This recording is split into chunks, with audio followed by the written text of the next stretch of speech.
అందరికీ నమస్కారం. ఈ రోజు ఉదయం నుంచి మన అమలాపురం నియోజకవర్గంలో సోషల్ మీడియాలో శెట్టిపత్తుల రాజబాబు వైఎస్ఆర్ కాంగ్రెస్ పార్టీలోకి వెళ్ళిపోతుందని ఒక దుష్ప్రచారం కొనసాగుతోంది. దయచేసి జన సైనికులు, జనసేన పార్టీ నాయకులు, వీర మహిళలు, నా అభిమానులు ఎవరూ కూడా ఇటువంటి దుష్ప్రచారం నమ్మవద్దని, మానసిక స్థైర్యాన్ని కోల్పోవద్దని మీ అందరికి కూడా విజ్ఞప్తి చేస్తా ఉన్నాను.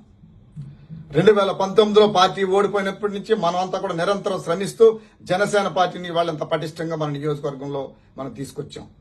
కేవలం శెట్టిపత్తుల రాజబాబు అనేవాడికి టికెట్ రాకూడదు, టికెట్ వస్తే పోటీ చేస్తే గెలుస్తాడనే ఒకే ఒక కుట్రతో మన మీద ఈవేళ ఈ ట్రోల్ చేస్తా ఉన్నారు.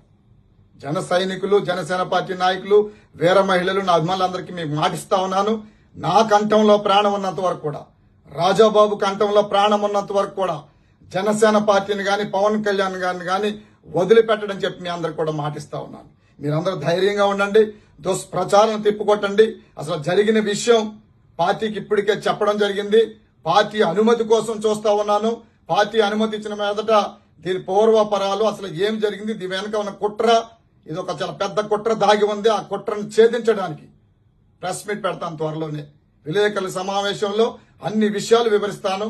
ఈ లోపల జన సైనికులు గాని, జనసేన పార్టీ నాయకులు గాని, వీర మహిళలు గాని, అభిమానులు గాని ఎట్టి పరిస్థితుల్లో నిరుత్సాహం చెందకుండా మన జనసేన పార్టీని గెలిపించుకోవడం మన ధ్యేయంగా మనం ముందుకు ప్రయాణం చేద్దామని, ఎన్ని అవాంతరాలు, ఎన్ని అవమానాలు, ఎన్ని అపోహలు, ఎన్ని కుట్రలు చేసినా విజయం మనదేనని, జనసేనదని చాటి చెప్పడానికి ప్రతి ఒక్కరు కూడా ధైర్యంగా ముందుకు వెళ్లాలని తెలియజేస్తూ మరోసారి మీ అందరికీ మాటిస్తా ఉన్నాను. నా కంఠంలో ప్రాణమున్నంత వరకు జనసేన పార్టీని వదిలిపెట్టేది లేదని మీ అందరికీ మాటిస్తా ఉన్నాను.